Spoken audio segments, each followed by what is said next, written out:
ہم نے تو ان چیزوں کو جن چیزوں کو ہم نے دیکھا تک نہیں، جنت دوزخ خدا کو ہم نے دیکھا نہیں، جب ہم نے اس بات کی گواہی بغیر دیکھے دی تھی تو آپ کی اس بات کی گواہی اب کیوں نہیں دے سکتے؟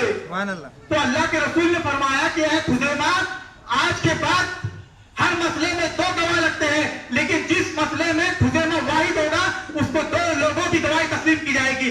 آج بھی مسائل کی کتابوں میں درج ہے کہ ہر معاہدے کے اندر دو گواہ ہوں گے، لیکن جہاں پر خزیمہ رضی اللہ تعالیٰ عنہ نام آ گیا وہاں پر ایک واحد صحابی کافی ہے۔ تو یہ معاملہ حل ہو گیا۔ ابو بکر صدیق کے سامنے یہ واقعہ پیش کیا گیا کہ حضرت خزیمہ کے تعلق سے اللہ کے رسول نے یہ بیان کیا ہے، تو ابو بکر صدیق نے اس بات کو تسلیم کر دیا اور تمام قرآن کو مکمل کر ایک مصحف کہتے ہیں، بائنڈنگ کی ہوئی بک کو مصحف تیار کر کے وہاں پر رکھ دیا گیا اور اس کو سرکاری سطح پر اعلان کر دیا گیا کہ یہ مکمل قرآن ہے۔ اب ابو بکر صدیق رضی اللہ تعالیٰ عنہ کا خلافت دور ختم ہوتا ہے اور اللہ کا پہلا وعدہ جو اللہ نے کیا تھا کہ قرآن کو جمع کرنا ہمارے ذمہ ہے، وہ اللہ نے اپنا وعدہ پورا کیا۔ اب دوسرے وعدے کی اور آئیے، اللہ تبارک و تعالیٰ نے جو دوسرا وعدہ کیا کہ اللہ کے رسول صلی اللہ علیہ وسلم سے فرمایا سورہ قیامہ کی اس قرآن کو پڑھانا اب ہمارے ذمہ ہے۔ اب عمر فاروق رضی اللہ تعالیٰ عنہ کا دور خلافت آتا ہے۔ عمر فاروق رضی اللہ تعالیٰ عنہ کی وفات ہوتی ہے، اس کے بعد عثمان ابن عفان اور عثمان غنی رضی اللہ تعالیٰ عنہ کا دور خلافت آ چکا ہے۔ آپ کے دور خلافت میں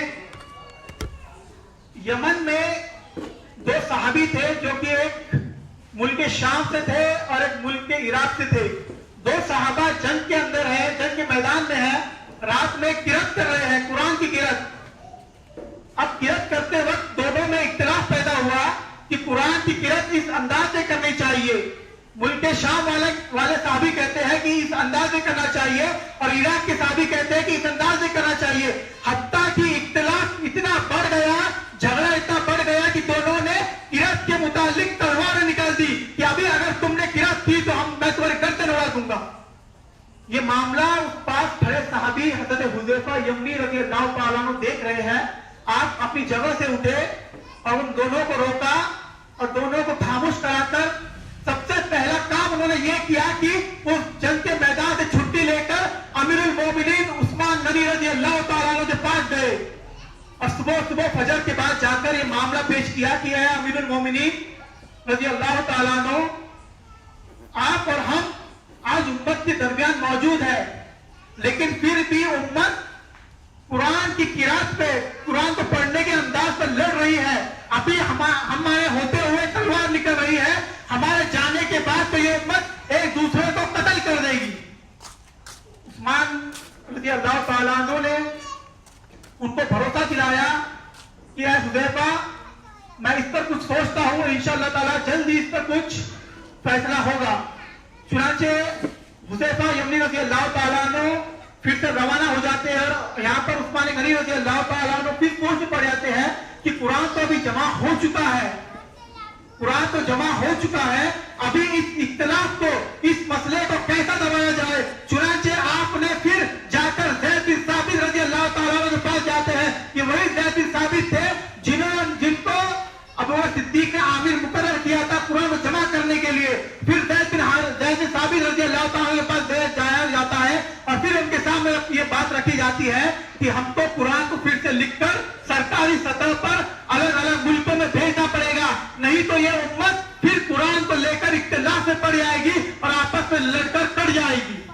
چنانچہ زید بن ثابت پھر منع کرتے ہیں کہ میں ذمہ داری نہیں نبھا سکتا کیونکہ میرے رسول صلی اللہ علیہ وسلم نے یہ کام نہیں کیا، لیکن امیر المومنین کا حکم تھا اور یہاں پر دوسرے صحابہ بھی آپ پر دباؤ لا رہے تھے کہ یہ کام کرنا ضروری ہے۔ چنانچہ پھر عثمان غنی رضی اللہ تعالیٰ عنہ نے 3 لوگوں کی کمیٹی بنائی اور ان کمیٹی کا کام یہ تھا کہ جو قرآن ابو بکر صدیق رضی اللہ تعالیٰ عنہ نے جمع کیا تھا اس قرآن کو لے کر آیا جائے اور اس قرآن کو پھر سے لکھا جائے، اور اس مرتبہ قرآن کو کوفی اسکرپٹ، یعنی اس دور میں جو چلن تھا، کوفہ کا چلن زیادہ تھا، اس لیے کوفہ کی لینگویج اسکرپٹ میں اس قرآن کو لکھا گیا۔ قرآن کو آپ کو سن کر تعجب ہوگا کہ قرآن جب نازل ہوا تھا یہ 7 حرفوں میں نازل ہوا تھا،